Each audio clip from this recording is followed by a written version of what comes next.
You're rocking with the most awesomest. The Carl Nelson Show. You're rocking with the most awesomest.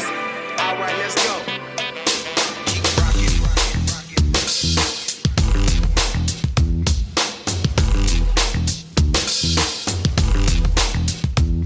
Keep rocking.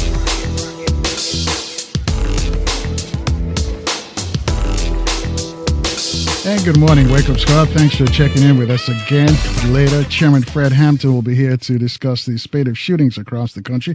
Before we hear from the chairman, the Faith Brothers will check in. But before we go to church, financial experts, Dr. Tisha Kennedy and wealth coach Deborah Owens will talk about the Supreme Court's decision to toss out Biden's student loan forgiveness program. But to get us started this morning, Baltimore City Councilwoman Phylicia Porter is here. Good morning, Ms. Porter. Welcome to the program.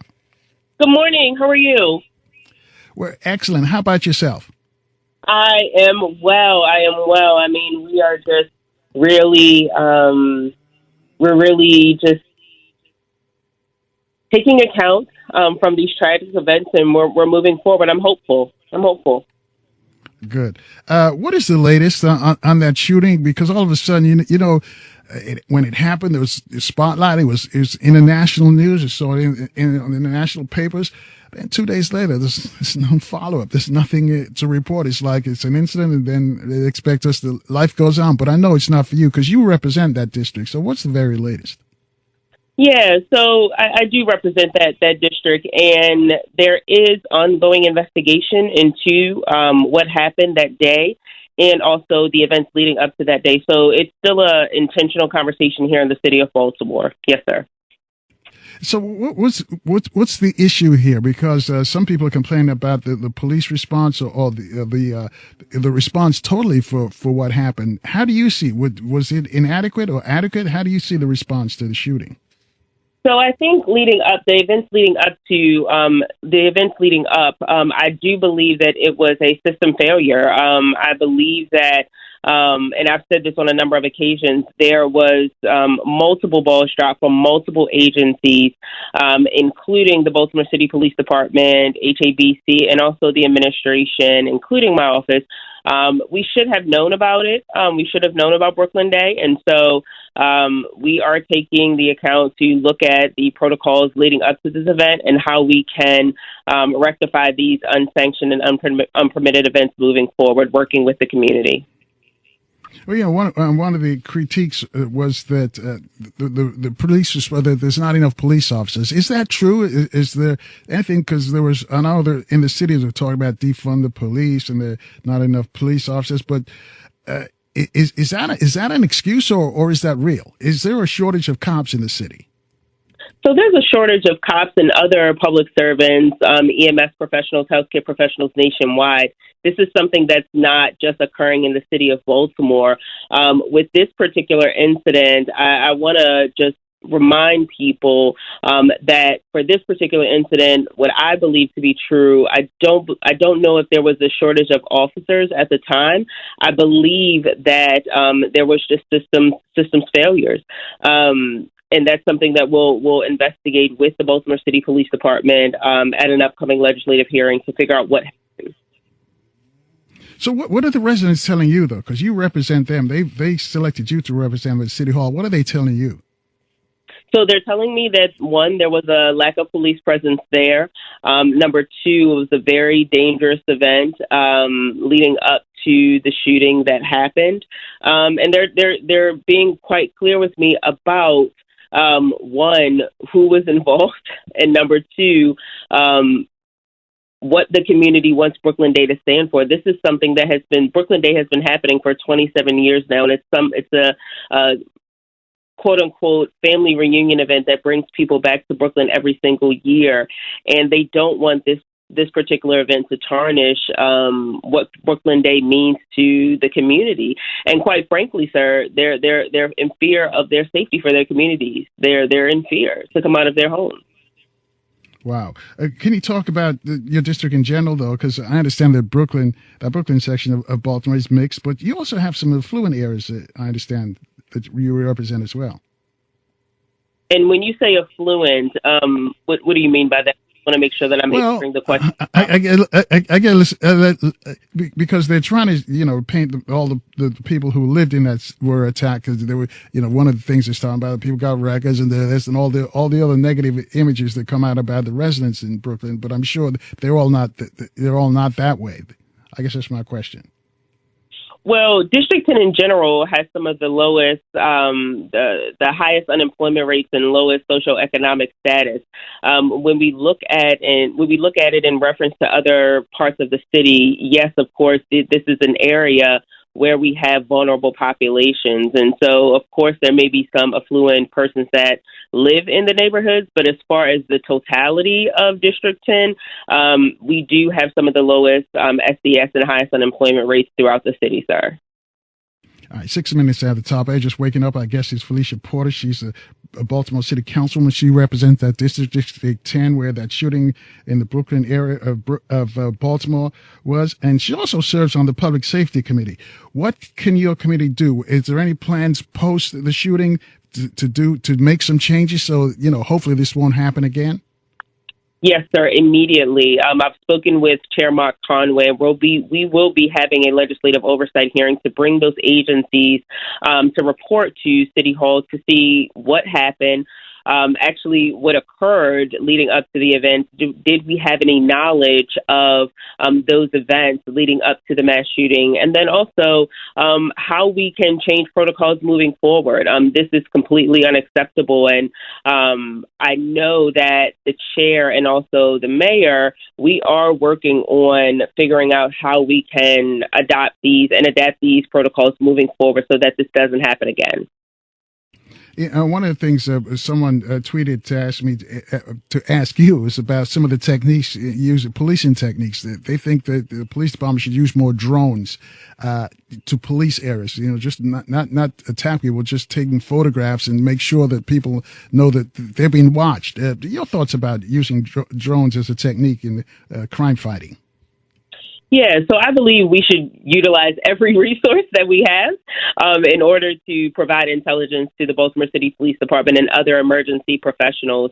I want to just caveat that drone technology should be used widely amongst public safety, not just for policing people, but it should be used in other emergent situations. I've seen it used in other cities related to our fire department, related to emergency response for public health emergencies. So I believe there is a use for drone technology. It just has to be a balance with providing intel to the Baltimore City Police Department while still providing and maintaining the privacy of our people. Are you going to have any sort of counseling for some of the residents, especially the children in that area? Because, from what I'm hearing, that people are afraid to come out of their homes right now. Everybody's just behind, locked inside. They've just come out. They're just scared. So are you going to have any counselors come in to talk to folks? Yes, sir. Currently, we do have counselors on site at the Brooklyn Community Center. We're going to be there for our most immediate operations for the next 7 days. Then we're going to really move into a 45-day stabilization plan with the Mayor's Office of Neighborhood and Safety Engagement. And then my office will be leading the charge after that, 30, 60, and 90 days after that 45-day stabilization plan.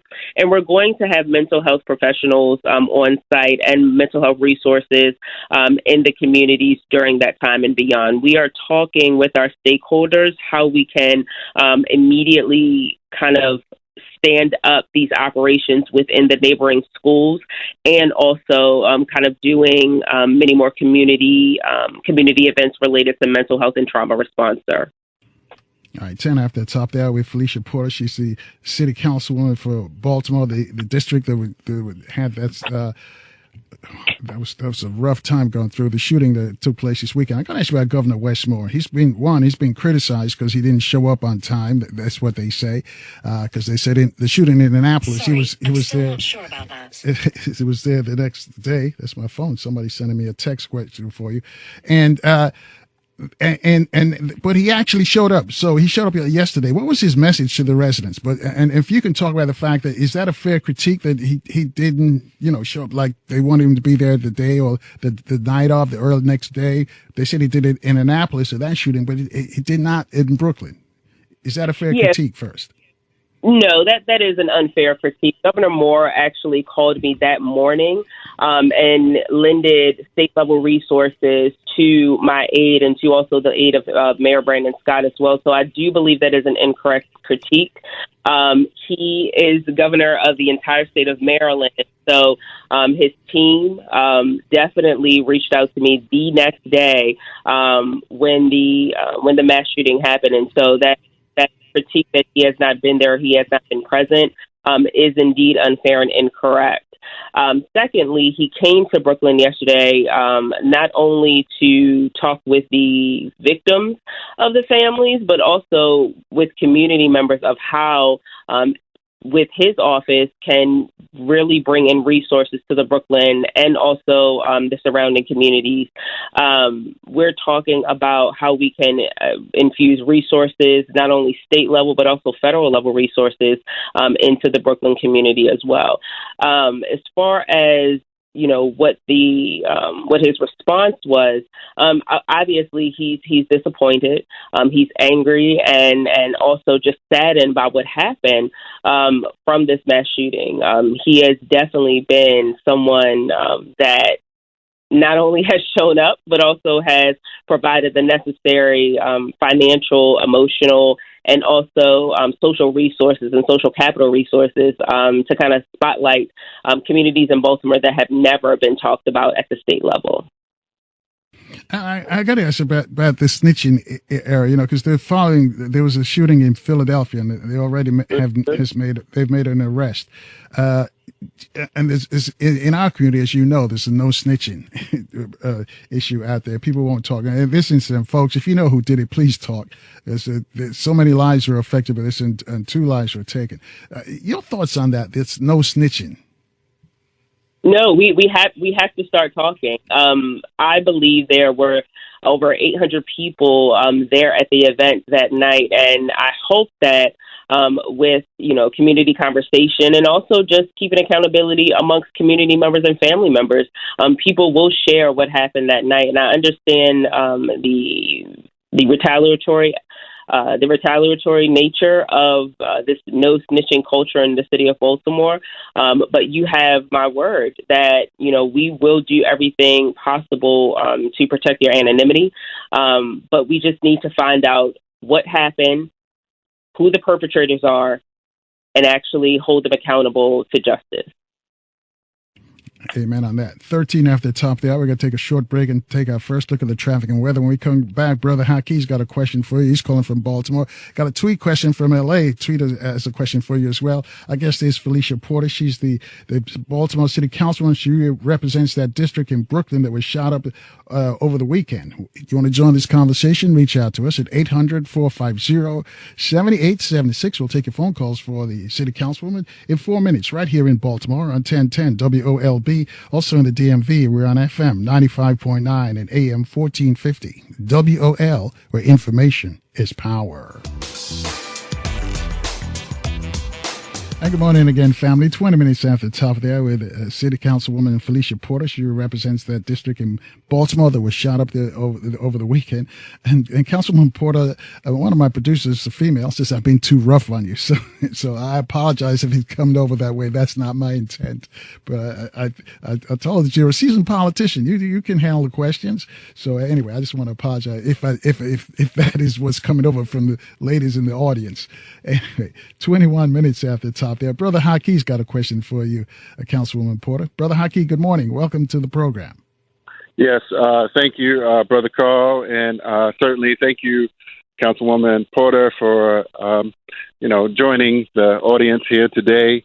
Brother Carl, definitely, I will say that Councilwoman Porter has done a tremendous job with being present.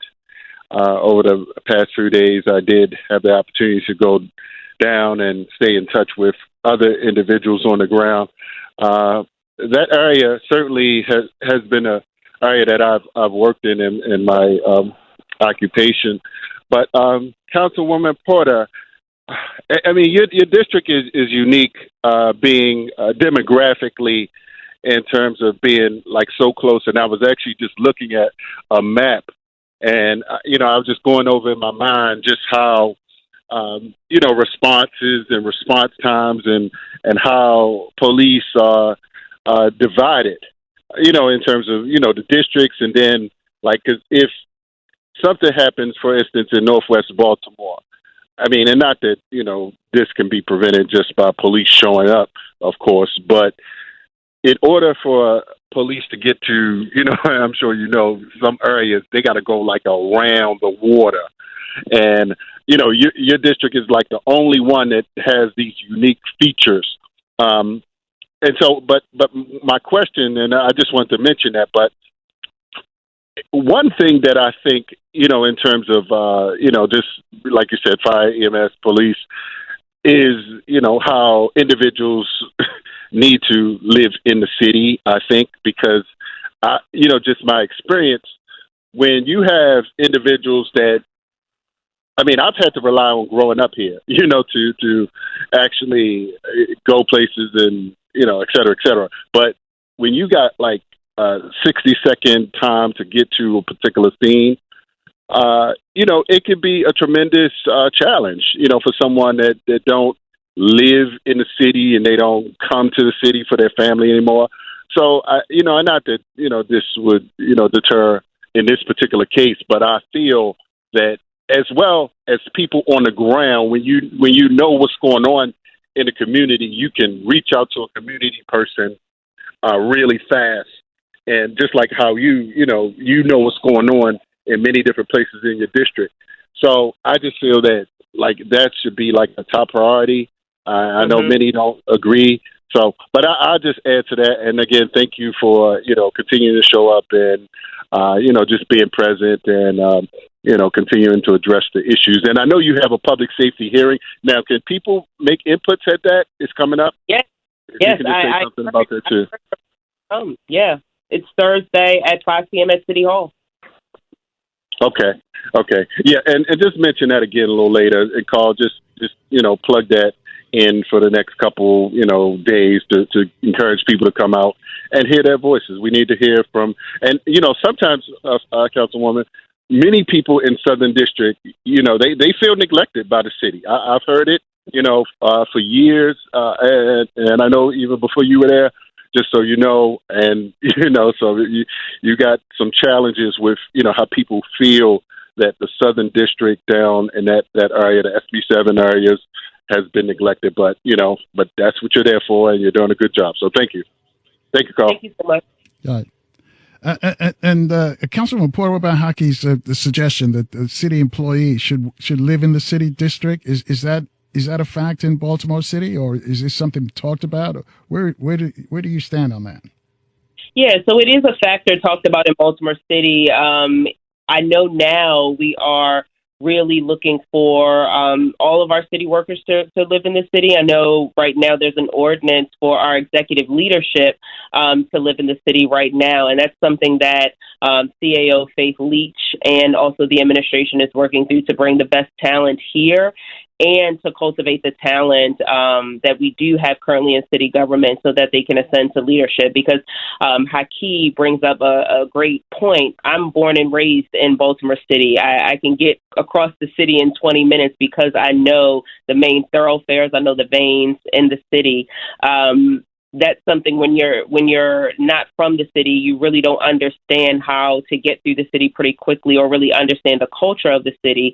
And that's something that I've been talking about in my administration, and also just how I really interact with my community leaders down in that SB7 area. And so that's definitely something that we need to focus on. I think it's challenging because you want to really cultivate the leadership here in the city.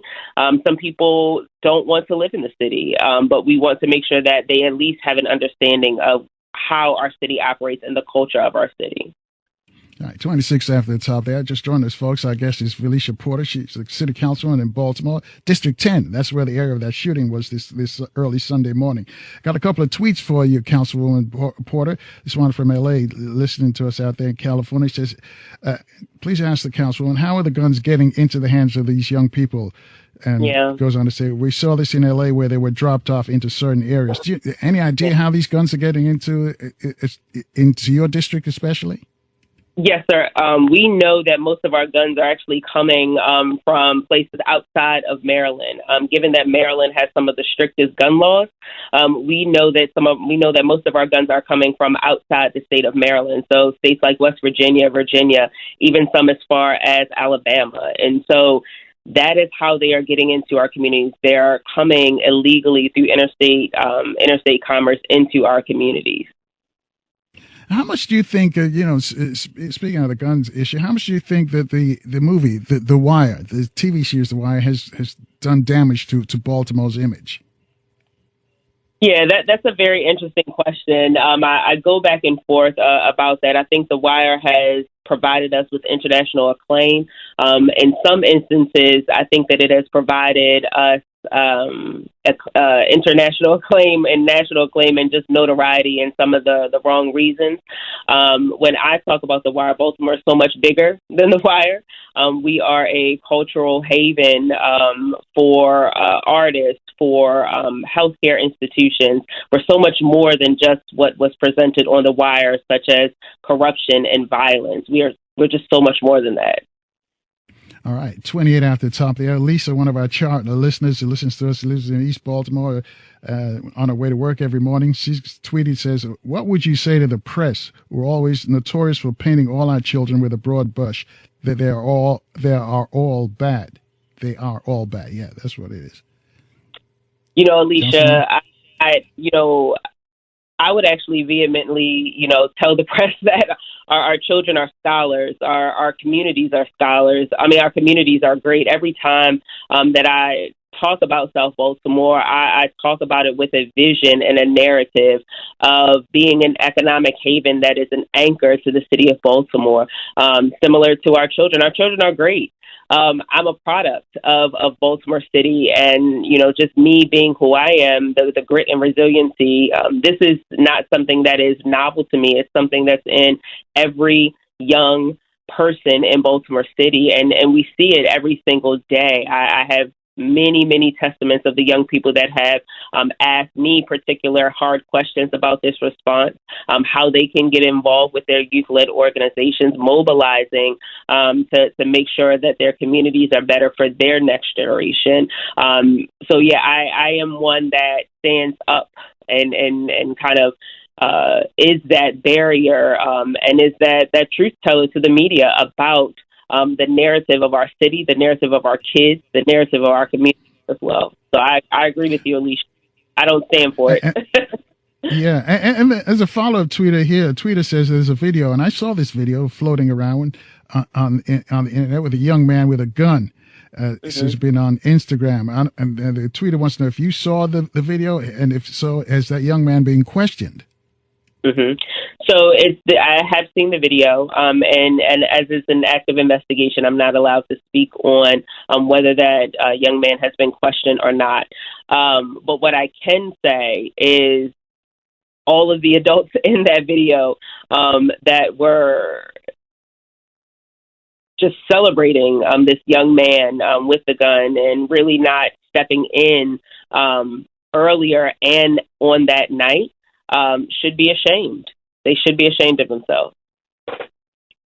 Yeah, because it gives a bad image of what, not just because remember people they don't talk about Brooklyn, they talk about Baltimore, the entire city, county, and this is the what they feel, and it reinforces what the Wire is trying to tell the world what life is in Baltimore. What can be done to turn that around? So right now the stigma, the stain on Baltimore, probably started before the Wire. Some people will say the Wire is just a reflection of what was going on in the city. But how can we turn that around so people don't think of the Baltimore as the thug capital of the world? What can be done? Yeah, and so it's precisely what I am doing, and journalists like yourself are doing, having journalistic integrity and understanding that while there are negative stories, also talking about the positive stories as well. In South Baltimore alone, in my 3 years, that I've been councilwoman, we've built numerous recreation centers. We've, stood up operations to support over 40 community-based organizations in South Baltimore. We have 2 economic engines that are really pushing forward the change and supporting the legacy residents here in South Baltimore. We have a worldwide music and waterfront arts festival. There are so many positive things that are happening in the city of Baltimore, and journalists and media like yourself need to report that, and elected officials need to be apt enough to share these positive stories with the media and with the community, because right now the negative is really creating a silo that is creating a narrative about Baltimore. Yeah. So what can be done about our young people? You see, this is the schools out. Do they need? Is it jobs the answer? Is it the unemployment issue, or do they need more recreational centers? I understand they're building a recreational center close by. What do you see as the answer to all of this? With a lot of young people got a lot of time on their hands and nothing to do. What do you see as the answer? What can be done? What can you as an elected official do? I should put it that way. Yeah, of course. And so while those things for our young people, such as recreational centers, those are great. We have youth employment programs. I really want to just elevate the family infrastructure. We need more parent involvement in our young people's lives. We need more child raising and child rearing of right and wrong. And, I feel that it is my job as an elected official to provide those opportunities for youth employment, recreational centers. But I also just want to say I work in partnership and in tandem with parents to actually raise their kids and actually provide a stable life for them, to provide morality, to know what is right and what is wrong. And supporting the family infrastructure. I think that's something that some elected officials may not want to talk about, but that's something that we need to talk about. We need our parents and our communities to work in tandem with our elected officials, with our educators, with our emergency response systems, with our recreational center leaders in order to provide a holistic support for our young people. Right, and that's just the problem in Baltimore, but all over this country as well. Councilwoman Porter, stay with us. We're going to take a first look at the news, traffic, and weather in our different cities. We'll be back in 4 minutes, right here at 26 away from the top. They are in Baltimore on 1010 WOLB. In the DMV, we're on FM 95.9 and AM 1450. WOL, where information is power. Away from the top there with our guest, City Councilwoman Phylicia Porter from Baltimore. Her district, she represented the district that was shot up over the weekend, early Sunday morning, the Brooklyn section of Baltimore, and she's telling us what the plans are to improve the situation there and the latest in what's going on in the city of Baltimore, how they're handling that shooting crisis. 800-450-7876, number to call to speak to Councilwoman Porter. Before we take your calls, let me just remind you, coming up later this morning, we're going to speak with Chairman Fred Hampton. He's going to discuss a spate of shootings, because there was a shooting in Philly as well. There's some other parts of the country.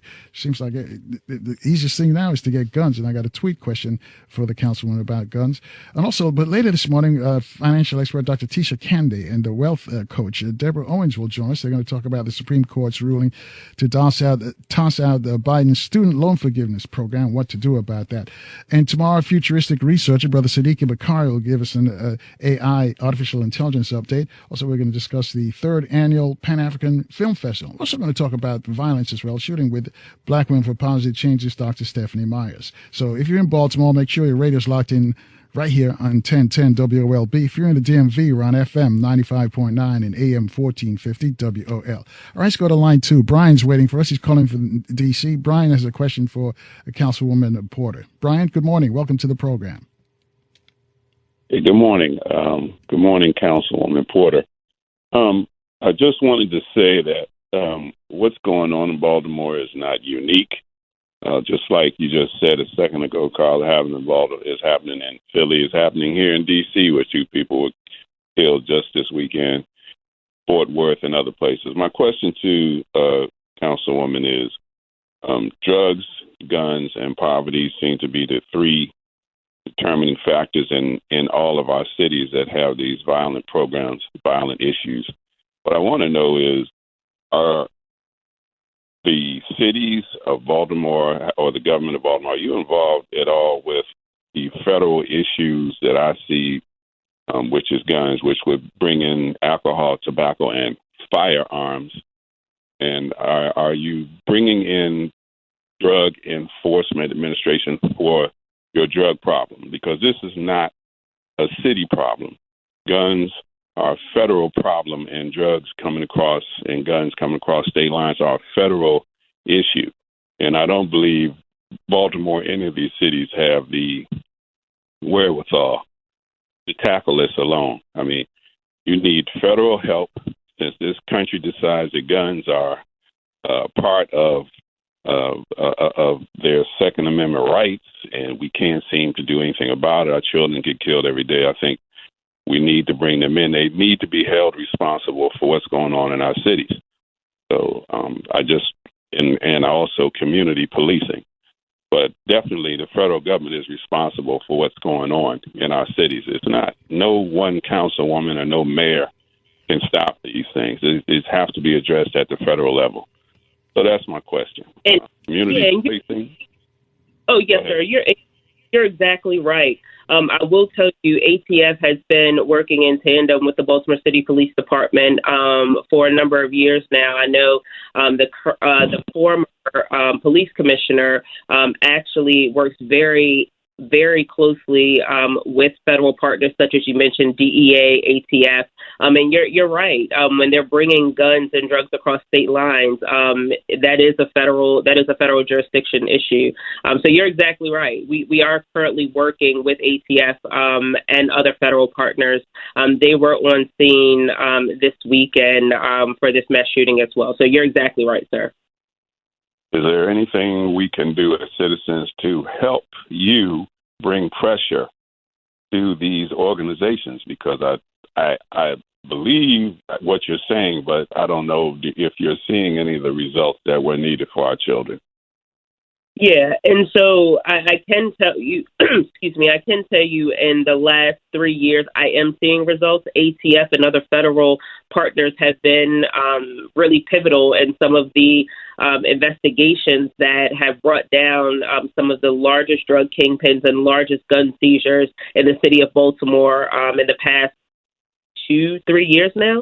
I would encourage you to call your federal legislators. Most people do not know who their federal legislator is, and so I encourage you to research that out. Call your federal legislators and let them know how you feel about gun violence. Currently, federal legislators have not banned assault rifles across the nation. That's something that has been talked about since the 1990s, and it currently has not been federally mandated yet. I believe that the public can place pressure on our federal legislators to do that, and I will surely tell you that those in Maryland all support the ban on federal assault rifles and federal assault weapons nationwide. It's some of our other counterparts in other states that do not support that ban, sir. All right. Thank you, Brian. Feel that, Go ahead. I'll let you ask the last final question. Go ahead. I just had a question. Do you feel that stop and frisk or community policing and the curfew would help in Baltimore? And I'll hang up. Thank you. Yeah, no worries, sir. So I believe that community policing has helped. The community has provided intel to many different public safety entities and also governmental entities about a lot of the issues and public safety issues that, may or may not make the news. And so community policing is helping. What I do want to caveat is that community policing alone cannot solve this issue. And so we need all of our public safety entities to come to the table to solve this public safety issue. And we also, quite candidly, we need to have a national conversation about what gun violence is doing to our cities. I mean, I don't know if you follow some of the legislators in other kind of red states, but they had this idea that gun violence is not even an issue, that gun violence is not a public safety issue, which is completely unfounded and baseless. And so we need to have a national conversation about what gun violence is doing to our communities, particularly to our Black and brown communities. Say amen to that. Or 12 away from the top of the hour. Here's the deal, folks. It's our problem. As the councilwoman just mentioned, the other folks, they don't see this a problem. We've got to solve this problem, not just in Baltimore, but all across the country. The time has come where we stop shooting and killing each other. The hating on each other, it's just got to stop, because we're doing exactly what they want us to do.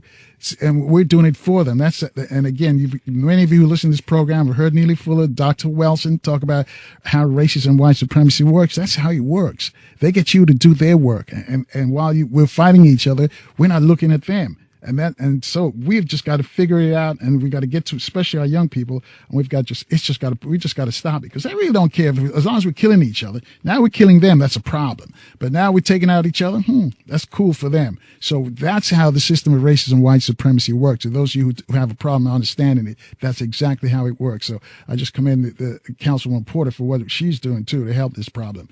800-450-7876. Charles is on line 3. He's calling from Baltimore. Good morning, Charles. You're on with Councilwoman Porter. Yes, how you doing, Councilwoman Porter? I'm good. How are you, sir? I'm okay. I'm very dismayed because we continue to have the same situations happen every year. And it seems like almost every month or every couple of months. So I'm wondering, we have so many measures to deal with this, but none of them work. And we keep asking, what is the solution? But it keeps going on deaf ears. No solutions have been tried. So what is the solution when we don't have any solutions? We don't suggest any solutions. We don't try any solutions. We just sit there on our hands and say, oh, my, look what's happening. All right, Charles, thank you for your call. Councilman Porter, Charles is looking for solutions. You mentioned some earlier. Maybe he didn't hear, but maybe you can repeat them for him.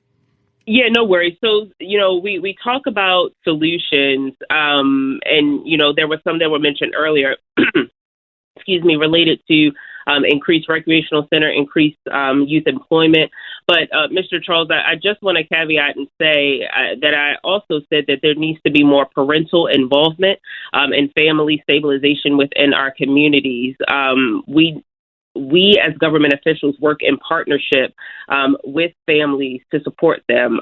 But the initial impetus of a child's morality comes from a family infrastructure. So the solutions that we do have that are government related, such as recreational centers, youth employment, work in tandem with our family stabilization and infrastructure, sir.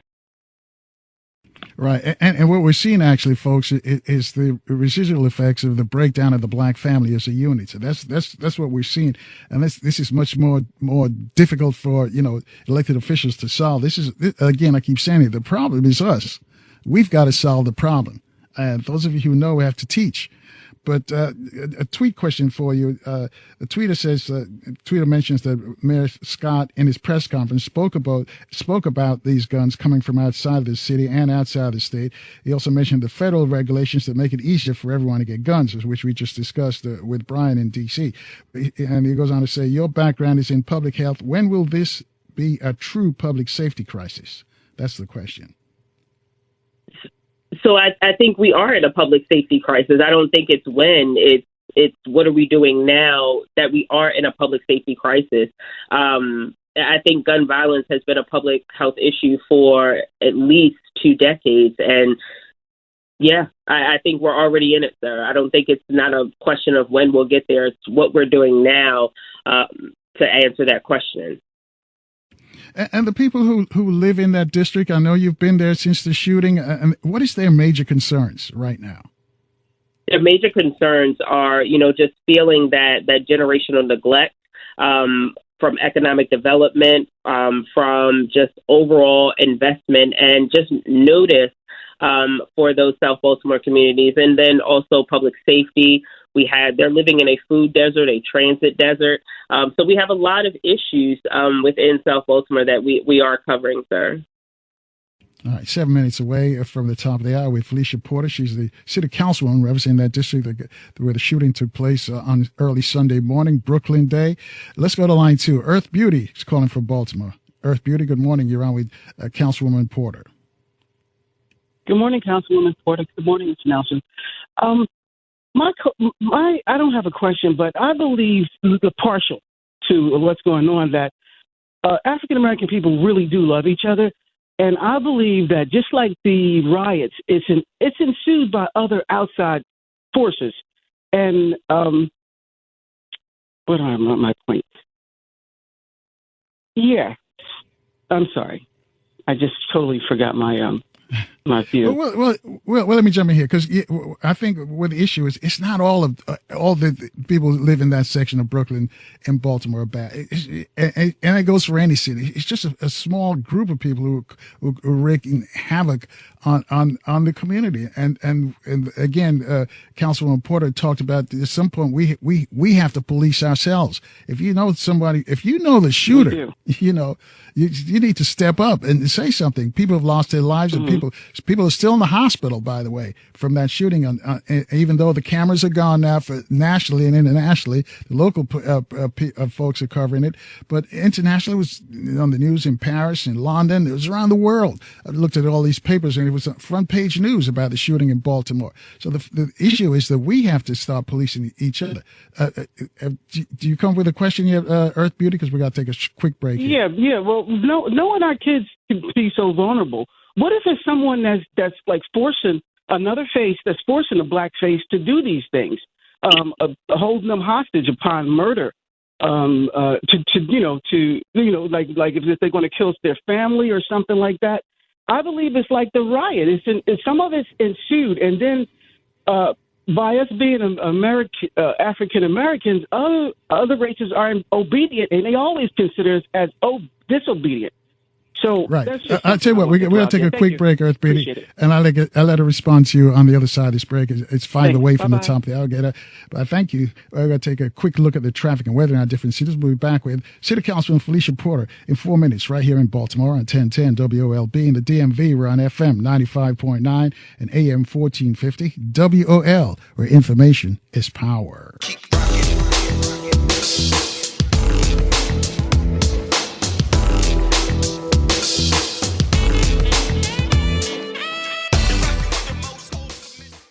And good morning, family. 2 minutes after the top of the hour, momentarily we're going to discuss the Supreme Court tossing out the student loan forgiveness program. Before we do that, though, we're still with Baltimore City Councilwoman Phylicia Porter, and some folks want to talk to her real quick. Let's go to line 4, Kevin. Eva's waiting for us in the district. Eva, good morning. You're on with Councilwoman Porter.